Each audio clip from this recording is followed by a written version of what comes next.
Well, I hope you guys are ready for this new tutorial. It's going to be much harder than my previous redstone tutorials, but I promise it will be worth it. And just keep in mind, even though it's going to be hard for you to make, it was much harder for me to make it because I was the one who had to design it. So you guys ready for this? Alright, let's do it.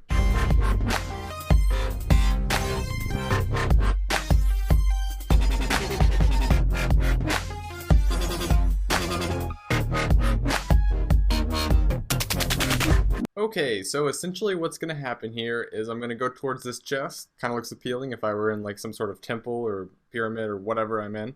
And basically what's going to happen is the walls are going to close in behind me. So let's just see how this works. I'm going to go ahead and gullibly go towards this treasure chest.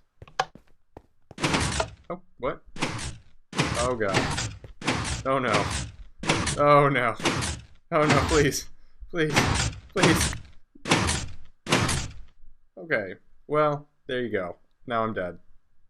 That was pretty cool. Not for me because I was the one who had to die, but it's going to be pretty cool for you because the person who's dying is not going to have any way out of it, and it's going to be hopeless for them. So here we are standing at the entrance of this hallway that is now closed in, and let's go ahead and see how this whole mechanism works. So let's dig our way out of here real quick so we can see what it looks like from the outside. So here's the hallway. This is the hallway I came down. And here we are looking at it from the outside. And here it is. So right now all of the redstone is still turned on permanently because the walls are still closed in. And I will show you how we will turn this off in a minute. But this is good. This is good. It's very complicated, but you know what? We're going to get through it and I'm going to tell you how to do it. Very difficult for me to make, but it's so worth it. Very worth it. So let's go ahead and go down and turn this thing off real quick. So here is beneath the floor, so we're going to dive down. And here is a little mechanism that I showed you 2 videos ago, how if you have one of these loops stuck like this, it will keep the signal turned on. So if I cut that off, you can see now everything slowly starts to open back up. Here are the pressure plates that I stepped on right before the trap was activated, and if we were to, I'm going to go ahead and remove them so that I don't accidentally activate the trap again, but if we were to open up the walls, now we can see here's those pistons that push the blocks forward and back, and let's go underneath. So we're just going to dig right underneath here. So again, here's where the here's where the pressure plates were, right underneath, so these 2 blocks, and actually just to mark it, I'm going to go ahead and destroy those blocks so you can remember where those pressure plates were. Here is the redstone signal right below it. And basically I've just got redstone all the way down the hallway. That way you can move the pressure plates in a different location. You can move it 1 block over and it's still going to activate everything. So I went ahead and just put the redstone all the way down the hallway right beneath. So 2 by whatever the length of your hallway is. And then the signal goes in 2 different directions. It goes in this direction, okay, where you have your 2 repeaters, and it goes here and it branches off in 2 different directions. We'll leave that to be for now. And then it goes in this direction as well, where it branches off in 2 different directions, and then it also goes into that room over there. This room right here. So here is where we were just at just a minute ago. So the signal, like I said, goes in 2 different directions, but then it also comes into this room. And the point of having this little room here is so that when the signal immediately, as soon as you step on the trap, or the pressure plate, the signal will first come here.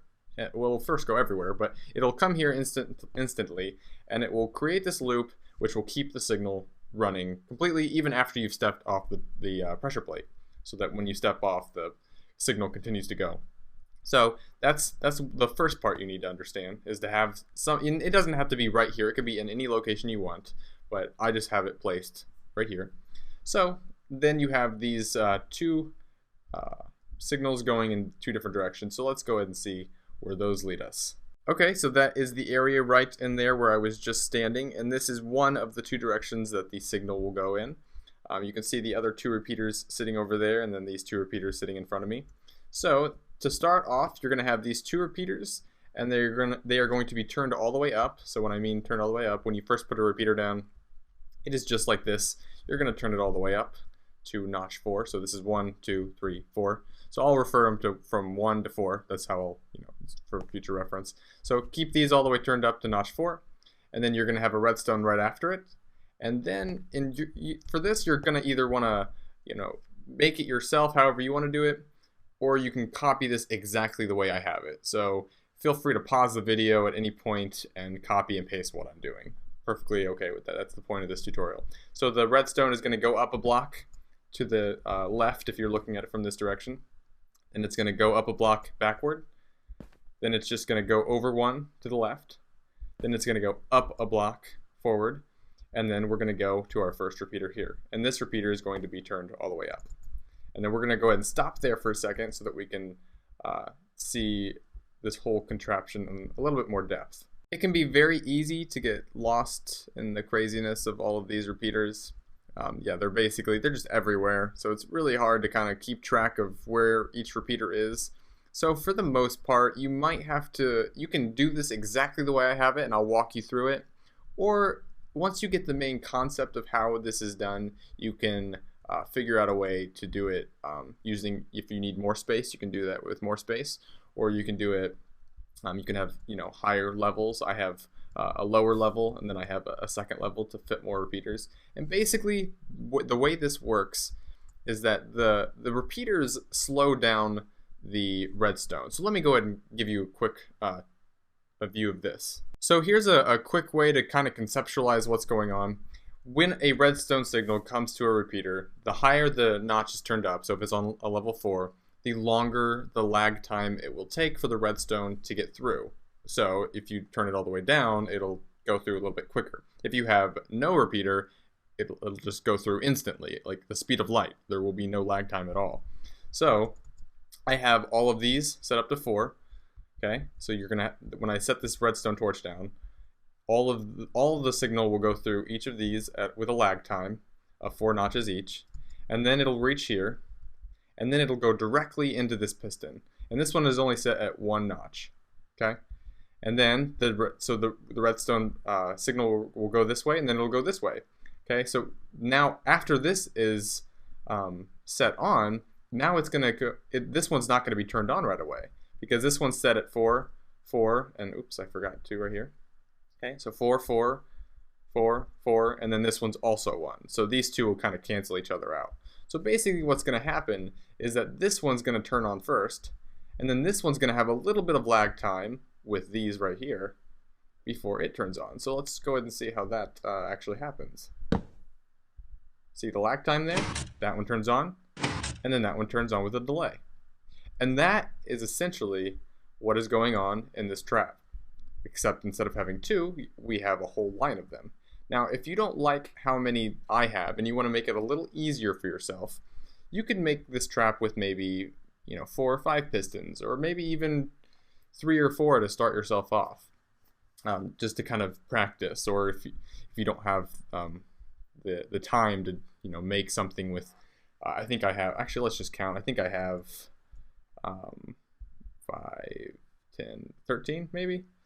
Yeah, 13 of them. So that's a lot versus just the 2 that we did here. So if I were to want to continue doing this, I'm going to have to add a lot more repeaters and make a lot more lag time. And I'm going to have to make sure and count to make sure that there is exactly the same amount of lag time between each piston. So in this example, the difference between this, and I can see that there's the redstone signal is coming in here for 1, and this one has a 1. So really the difference between this one turning on and this one turning on is 4, 8, 12, 16. So I just added 4, 4, 4, and 4. If I get rid of these, so actually let me just show you what I mean by this. If I get rid of these, let's get rid of this. Let that turn off. If I were to just have it like this, both of these are going to turn on at the exact same time. Because as soon as the signal reaches here, the signal is going to reach this repeater, and this repeater is just a lag time of 1 notch, and it's also going to reach this repeater at the same time, simultaneously as it reaches this one, and it's going to be lagged at 1 notch. So the signal is going to reach these 2 pistons at the exact same time. So adding those other repeaters out here made a huge difference in the lag time. That's why we just canceled these out when we were doing our math. We did 4, 8, 12, and 16. So now, just to kind of show you that, we'll kind of watch both at the same time. So when you're doing this, you need to keep track of the lag time. So we had a lag time of 16 here, and let's go ahead and put that back so that we can kind of get an idea of how this is working again. So if I were doing this for the first time, 1, 2, 3, 4, 1, 2, 3, 4, turn around, 1, 2, 3, 4, 1, 2, 3, 4. Now, if I were to want to put a third piston, okay, I'm going to need to figure out a way to make sure that the lag time for this is 16 more than it was for this one. Okay, and it's going to take some math. It's going to be a challenge. Believe me, it's going to be a challenge. But let's say I do something like this. So let's say I go out. Now remember, this is something you have to kind of do with your math.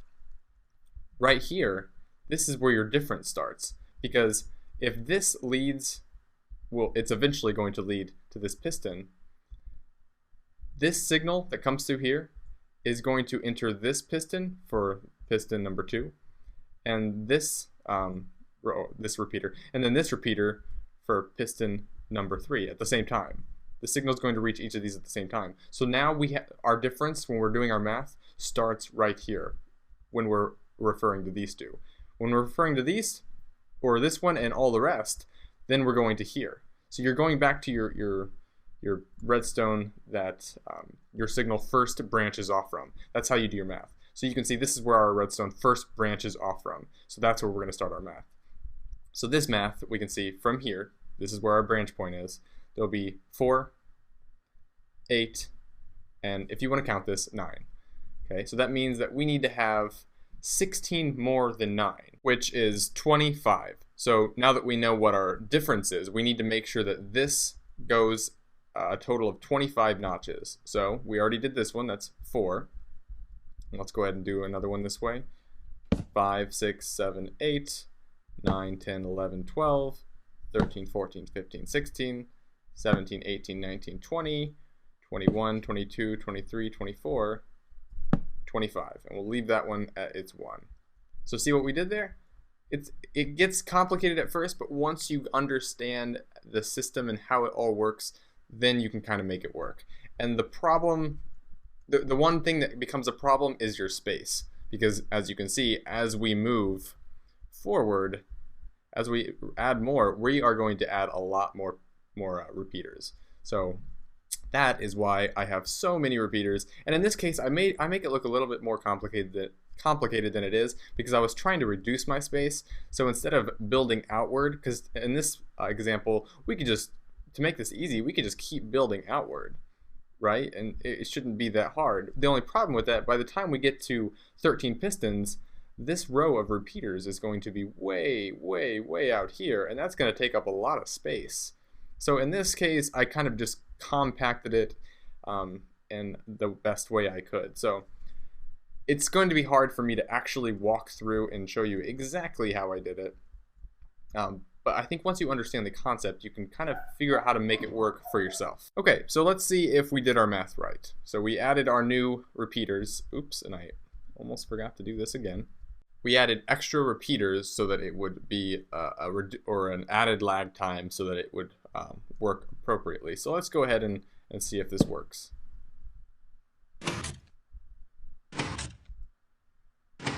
There we go. So again, if we wanted to make a fourth one, we could start here, and this would be our branch point. So again, if I wanted to continue my pattern and make this one go outward, or if I wanted to switch my pattern up and, you know, maybe build a stairs like I did over there, and somehow find a way to get my pattern to build up here. It doesn't matter how you do it. It just matters that you have a branch point where at some point, which would be here, you have your extra repeaters going along, and then you do your math, and from this point on, the branch point, you add 8 more than what this previous signal is for this piston right here. And it gets a little bit more challenging as you add more and more repeaters, because then you have to add more. You'd have to go 4, 8, 16, or 4, 8, 12, 16, 20. Actually, that's 19, and then 20. So, and then from that point, you would have to make sure that this one had a total of 28 notches before its piston. So you just keep repeating that pattern, and it'll work. It'll work. And I think you can do it. I promise you can do it. And if you do have to take up a lot of space, oh well. What you need to do though is after you have this contraption made, find a way to hide it. You don't want this to be, like in this example, I kept it out in the open so that we could see it as a group watching this video. But if I were actually making a temple of some kind, I would build a wall around this, and then nobody would ever even know it was here. So it would be hidden. I would know it's there, but the people walking through the walls would have no idea that there's a whole bunch of stuff going on outside of the walls that they're walking through. So that's pretty much it for how this whole operation works. And you can actually see, so here's my setup.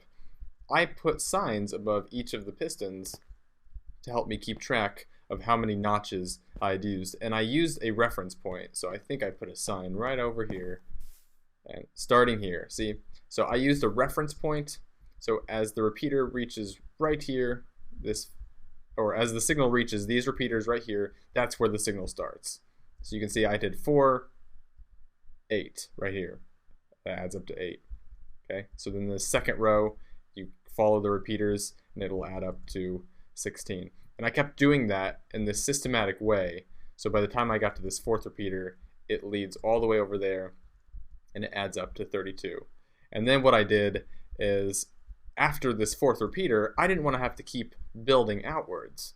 So what I did, you can kind of see from here, you can kind of go forward there, and then right here where I'm standing, this is my branch point that goes this way.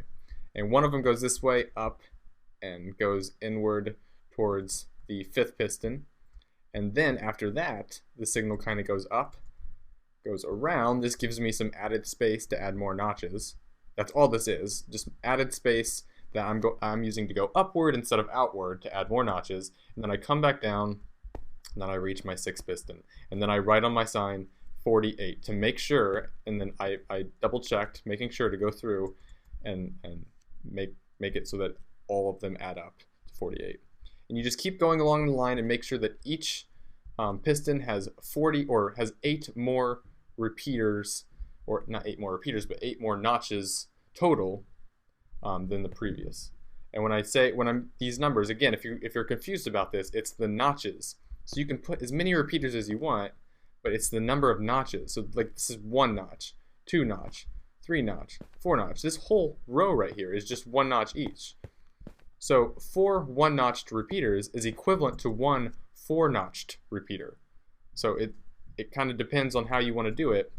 And I just kind of played around with it to make it work. So it leads all the way over to here, and this is actually my last piston, right here, number 96. So then we have this last repeater down here, and you can see this is when we were underneath the ground, there was a different path, a backwards path that the signal went, and we'll go ahead and explain that real quick. Okay, so we are back down underneath where the piston, or not the pistons, the pressure plates were originally sitting, and we talked about how the signal goes this way, branches off in 2 directions, and then goes into that room right there where it follows that loop and the signal gets stuck on. But then we have the signal going this other way, and we haven't talked about this yet. So if you remember when I was doing the trap, after I hit the pressure plate, these walls that are in front of the treasure chest, so these right here, they closed right in front of me. This part is actually optional. You don't have to do this in your design, but this is just something I wanted to do. So the signal goes this way. I have repeaters here, each set on 4 notches, and then they branch off in 2 different directions. So we'll go up this stairs, and then it just kind of leads right to this piston right here, which is also 4.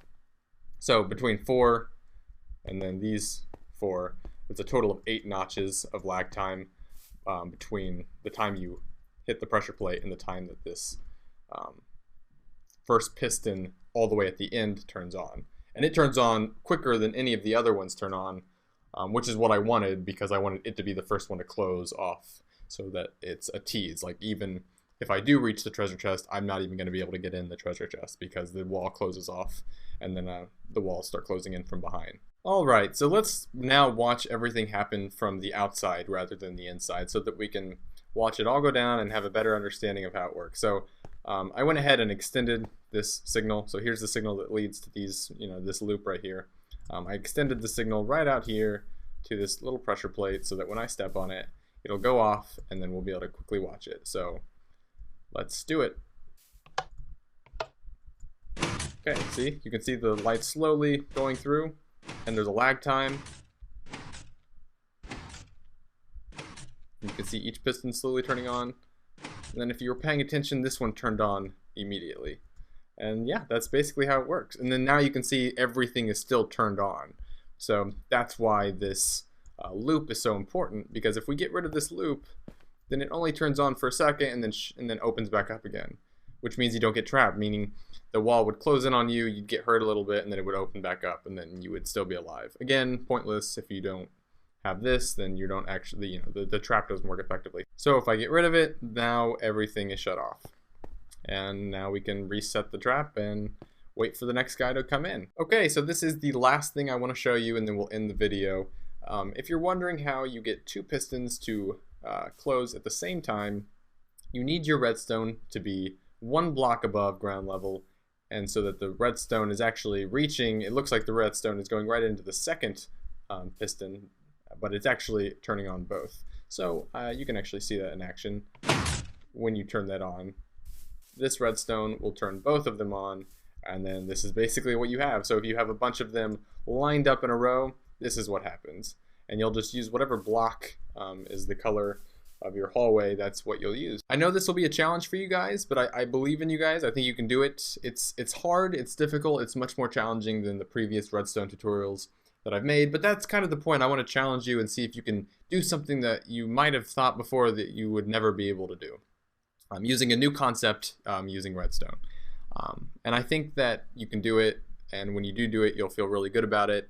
And when you finally get that first person to step on your trap, it'll be totally worth it. So go ahead, I challenge you, try to make this work in your own Minecraft worlds. Thank you guys for watching. Please subscribe to my channel. I would be very appreciative of that.